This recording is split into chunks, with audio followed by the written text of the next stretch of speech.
Everyone अस्सलाम वालेकुम welcome to my channel इम्तार ब्लग। तपाईहरु हेर्दै हुनुहुन्छ इम्तार ब्लग। आजको मौसम गजब दामी छ। मौसम हेर्नुस्, अहिले बेलुका कति 7 बजिसक्यो। 7 बजेसम्म पनि मौसम यस्तो रहेछ। तपाईहरु हेर्दै हुनुहुन्छ। म ब्याक क्यामेरा खोलेर देखाउँछु कस्तो रहेछ मौसम। हेर्नुहुन्छ, यो हाम्रो वहाँ चाहिँ चौक रहेछ, यता चाहिँ यस्तो रहेछ। मौसम चाहिँ कस्तो रहेछ तपाईहरु हेर्दै हुनुहुन्छ। मौसम कति दामी रहेछ। वाउ, हेर्नुस्, अहिले जस्तो लागिरहेछ भर्खर धुप पुगेछ आधातिर यस्तो मौसम भएछ। तपाईहरु हेर्दै हुनुहुन्छ। कतिखेर बारिस आउँछ थाहा छैन। हेर्नुस्, आगे पिछा क्यामेरा कति मौसम दामी रहेछ। तर मौसम चाहिँ धेरै दामी।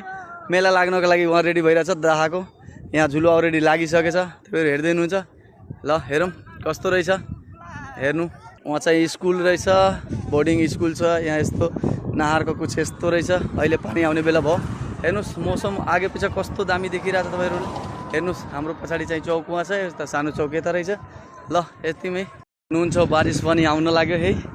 यस्तो मौसम, बादल पनि तपाईँ हेर्नुहुन्छ कस्तो पर्खिरहेछ। मौसम पनि यस्तो रहेछ। यो चाहिँ मुस्तुबा फेटा बजार, मुस्तुबा चौक। मौसम कस्तो रहेछ हेर्नुस्। बारिस पनि आइरहेछ यस्तो। वहाँ चाहिँ मदरसा यस्तो रहेछ। बारिस आइसक्यो। हेर्नुहुन्छ, मेरो मोबाइलमा चाहिँ बारिस आइरहेछ बराबर। तपाईँ हेर्दै हुनुहुन्छ। ल हेर्नुहुन्छ मेरो फेसमा कस्तो बारिस आइरहेछ। तपाईँ हेर्दै हुनुहुन्छ। बारिस कस्तो रामी थामी छ। पुरा भिजिसक्यो। तर मौसम कस्तो दामी। पुरै बारिस चाहिँ उता गइसक्यो। मौसम चाहिँ यस्तो रहेछ। कस्तो मजाको आयो। हेर्नुहुन्छ, बारिस यस्तो मोटो पर्न थाल्यो। बल्ल म यता लुकमा आएर लुक्यो।